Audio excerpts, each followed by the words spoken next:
One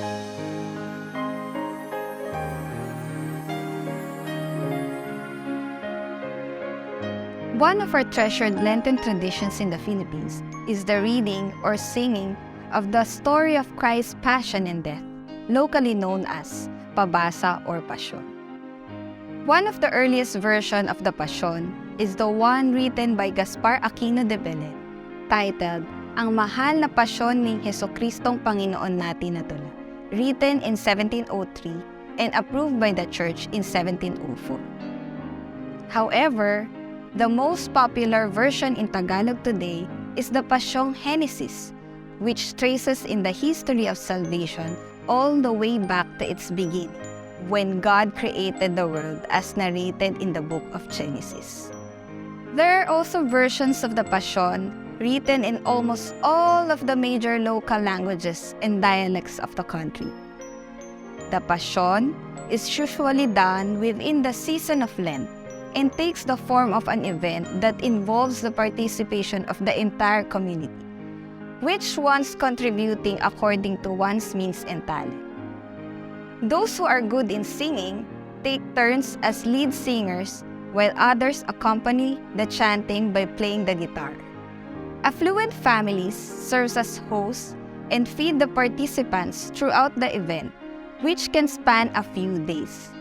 Members of the community pitch in decorating the altar or helping out in the kitchen, especially in preparing the salabat or ginger tea to soothe the throats of the singers. For some Filipinos, participating in the Pasyon can also take the form of a panata or sacred vow, in petition for a favor being asked or a thanksgiving for a favor already received.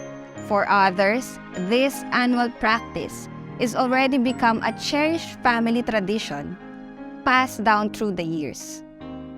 In 2011, the Pabasa was declared by the National Commission for Culture and the Arts as the intangible cultural heritage of the Philippines under the performing arts category. The uninterrupted reading or chanting of the Pasyon harkens back to an ancient and indigenous tradition practiced in many Filipino communities by chanting the saga of their heroes and leaders. In particular, we have the Tagulaylay, or Song of Mourning, in which the life and virtues of a deceased leader is recounted in song during his wake and funeral.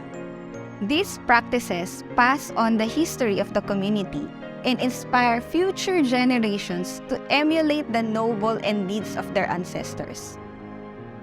No wonder then, this Lenten tradition strike a deep chord in our hearts as Filipinos. The Pasyon helps us to recall the saving work of God, culminating in the self-offering of His only begotten Son, who died on the cross to redeem us. St. Thomas Aquinas speaks of the memory of the Passion, which we commemorate above all in the Holy Eucharist as the anamnesis or everlasting memorial of the suffering, death, and resurrection of Christ. May our constant remembrance of God's love for us, especially in this holy season of Lent, make us more grateful for our redemption, won at the price of Christ's precious blood.